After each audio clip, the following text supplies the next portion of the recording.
Hello, hello. Oh no, I haven't got my mala on. I can't start without it. This is my work uniform. When I have that on, I feel like I'm ready. I can begin. Hello, dear beloveds. I am so delighted to be hanging out with you on our first sacred service for 2019. And of course, that is our opportunity as a community to share with one another what it is that we're doing with our lives, our sacred service, what we're excited about, and really to have a way for us to connect and offer that to each other. So as you know, some time ago I took out a regular kind of day where we could sell in the schedule because I felt like a lot of people were just turning up to sell, and it actually doesn't work. If you are a spiritual entrepreneur, if you have sacred service and you want to share something with us, of course the most powerful way for us to know that we want to work with you is through the community, the genuine connection that we can have on non-selling days. And so these sacred service days are few and far between, but I do want you to jump on this today and really, if nothing else, really practice letting us know about your sacred work, because we can never, we need every opportunity we can get to get better at refining and talking about what we're doing and letting people know why and how it will benefit them, because that is our job. The other side of being spiritual, if you are an entrepreneur, if you do want to make your work out of this, is to be unafraid to tell people what you do, unafraid to make the offer, and really be unafraid, because we are here not as our own little individual ego selves. We are here on the path of sacred service. That means that we're representing God or the infinite in the world, yes? And so our work is holy. And our work, what that means to me is that our work is not about us. It's not personal. We have to be willing to show up and offer it and be the conduit, but we are simply exactly that, the vessel or the conduit for God's work in the world. So we're God's hands and feet in the world. Therefore, we don't have to get caught up in stories of, oh, it's not spiritual to talk about my work or to sell my work or to ask people to pay me money for my work. That's absolute bullshit, and I'll have none of that here, please. What we do when we are called to this path is that we honor the fact that we're called to this path in abundance, because God's nature is abundant. So it's inevitable that if we are being called to sacred service, we are God's representative in the world. God doesn't want us being poor. God does not want us playing small. God wants us to be as God is, which is infinite, unlimited consciousness. So I am very excited when I see the amazing work that the women and men in this community are doing, and I would love for you to make the most of today and really let us know about it.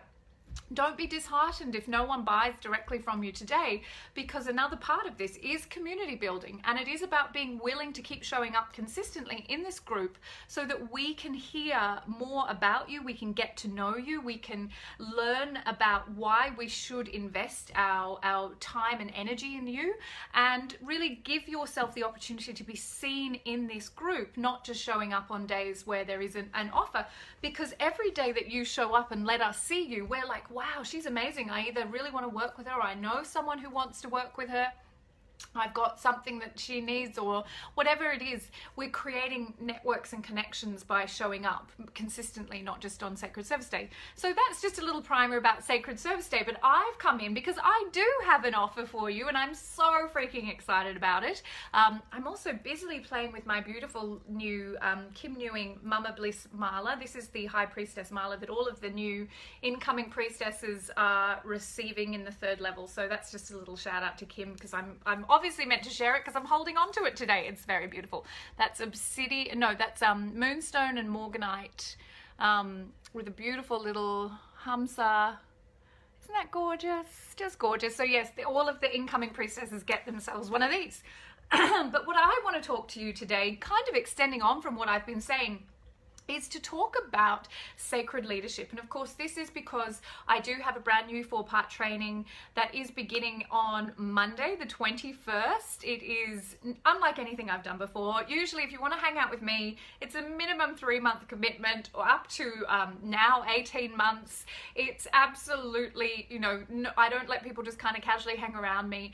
But towards the end of last year, felt this incredibly strong pull to put something out into the world that was on demand, instant download, easily accessible, low price point, but speaking to something that has been absolutely kind of burning me up in the best possible way, which is sacred leadership, and getting past the trinkets and superstitions of the new age in regards to the conversations around spiritual leadership and around power in this new age, and really wanting to contribute what I have to say around this. So I in the last year or so developed a formula for sacred leadership, and so I've put it together into a 4-part program, and as I say, it's an instant download, so you can binge watch it all at once. You've got access to it for the life of the program. It's only $97 right now. So 97 Australian dollars, which is like $4 US. I'm joking, that's not the actual exchange rate, but it's much cheaper in US dollars.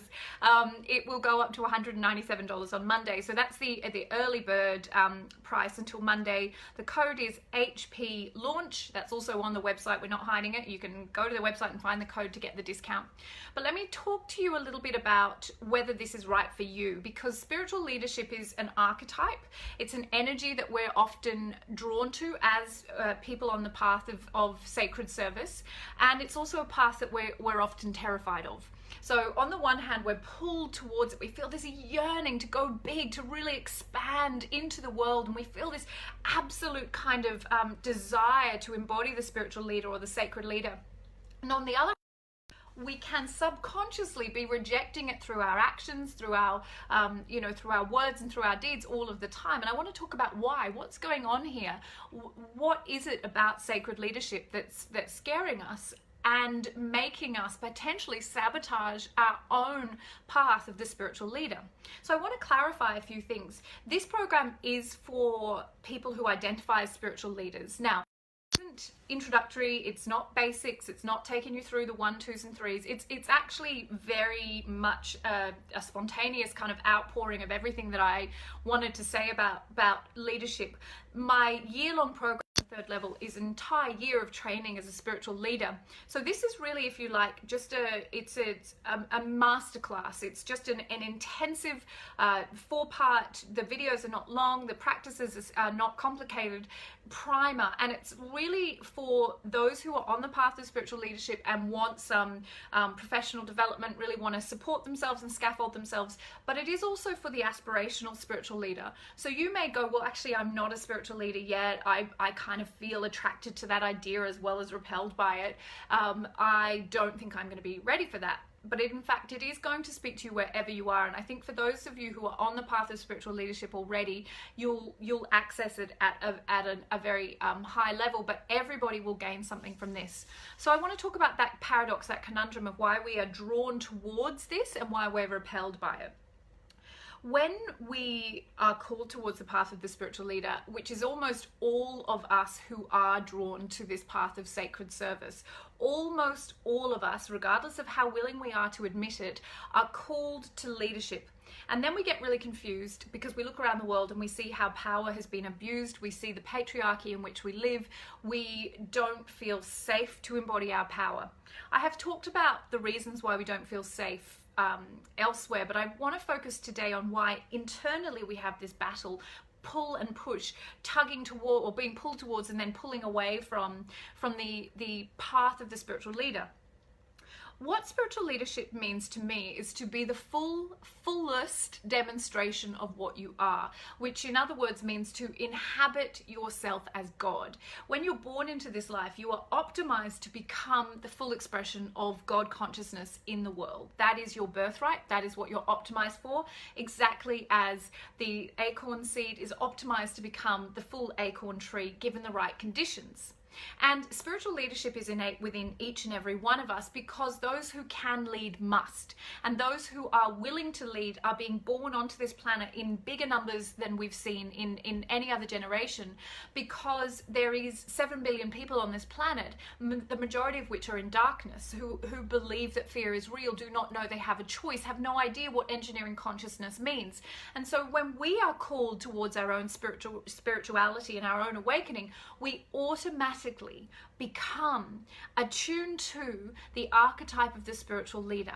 Okay, we all do it. If you are called to the path of spiritual awakening and you're here, so yes, you are also lining up with that archetype of the spiritual leader, because the responsibility that we have when we awaken is to remember that we do not awaken for ourselves alone. We awaken for the benefit of the whole. So we are one consciousness, yes? I won't go too far down that rabbit hole today, but believe me when I say there's only one of us here. There is only one consciousness. So we literally cannot awaken for ourselves alone. And if you're trying to use your spiritual tools to force God's hand, to manufacture a reality, to tell God what's supposed to happen, to, push your own agenda, then you're not on the path of spiritual leadership. You're still caught up in moving furniture in a burning building, which is not the point. But when we move into that energy of awakening and we really are genuinely called into our spiritual truth, even if we don't know where we're at on that or how it's going to happen, we are already in our leadership, okay? So with that then, we feel a weight of responsibility. And I want you to know, even if that is a subconscious weight that you're feeling, we all feel it. Because to awaken means that we have to cast off the illusion. Now, to reference my favorite spiritual text in the whole world, The Matrix, we see this happening for those who choose to take the pill and awaken, that sometimes the burden of that is too much and they want to go back to drinking the wine and eating the steak, even though they know that it's an illusion, yes?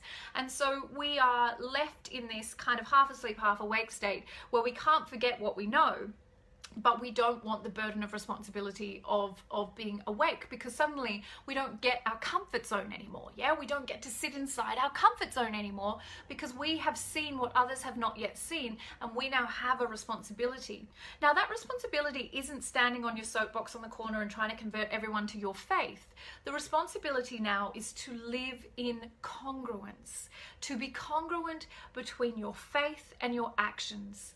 We have seen what others have not yet seen, and our responsibility is to lead others out of darkness, not by beating them over the head, but by being the demonstration.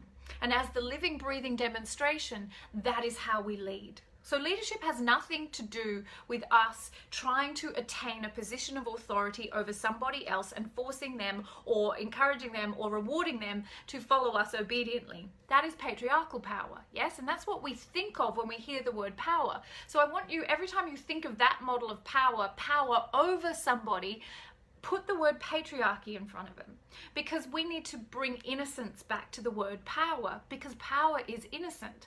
And in fact, I don't have it sitting next to me, but A Course in Miracles, in the lesson that I read last night, it confirmed this for me, and I love how synchronistic the infinite is. When we are awakening, when we remember that we are power, remembering that we have God's power within us, when we remember that and we delay it, we keep all our brothers and sisters in chains. So this is why our awakening automatically lines us up with the archetype of the spiritual leader. This is nothing to do with power over. This is not authority over somebody else. This is not about patriarchal power. So we are going to reclaim the word power and make it innocent again. God's power is not the power that we have seen unleashed in the world. And remembering that patriarchy is a political model. It's not gender specific. We all participate in it. And it's our job as spiritual beings to lead a revolution, and that revolution is in our consciousness, and it's in our faith, and it's in our congruence to our faith through our actions in the world. So this is about reclaiming our power as an innocent thing. And so when we feel that burden of responsibility, reminding ourselves that I can of my own self do nothing. This is not about me trying to figure out how to have power. I am power by right of my birth because of what I am. And when I delay honoring that truth as a spiritual seeker, I keep my brothers and sisters in bondage. And that is the burden of responsibility that we shy away from. And that is why you keep going back to your comfort zone. And that is why you're terrified of being a spiritual leader. It is nothing to do with, oh my God, can I handle the power? You don't have to handle anything. This is God's power. This is not your own personal will. What you're really afraid of is, can I actually be congruent? Can I actually walk my talk? Can I actually be faithful? And do I want that responsibility, or do I want to fall back asleep and disappear back into the dream and go back into believing that the wine and the steak are real and just keep trying to use my spiritual tools to attain stuff to make my own little life happy, because then at least, you know, I've got nice stuff and that means God loves me, you know? No. That doesn't get to be the way it is. And eventually, even if you are really successful at manufacturing or manifesting shit in your own life that makes you feel like God loves you because you got, you know, the upgrade to the first class version of that thing or this thing, or you could afford a bigger telly, or whatever the vision board bullshit shit on your vision board is, remembering that is moving furniture in a burning building. And what I mean by that, that's from Gary Renard from Disappearance of the Universe, his take on A Course in Miracles, is that there is no point awakening so that you can make the dream prettier. You awaken so that you no longer believe that the dream is real. And that doesn't mean that you evacuate the dream. It doesn't mean you leave the dream. It doesn't mean you become disenchanted by the dream. It means you suddenly recognize that your power is the power to determine the quality of the dream for all. And that is spiritual leadership. So I'm going to leave you with that. I have until Monday the Higher Power, a New Paradigm of Sacred Leadership 4-part on-demand, low price point program. Never done anything like this before. It's just come out of me, and God said, this is what you're doing, and I did not say no. And I think it will be brilliant for everyone who's doing the 3rd level, those who've completed it, those who haven't even thought about it.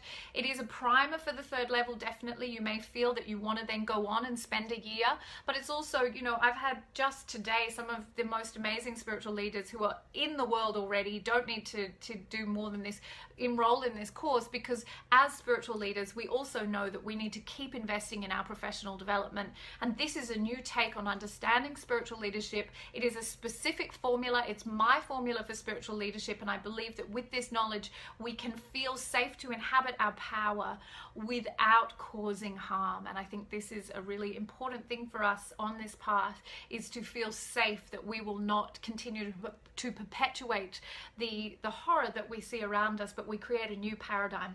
Power is innocent, and our right to lead is innate within us. And I want every one of you to know that. Mwah. Have the most beautiful day. Thanks for hanging out with me.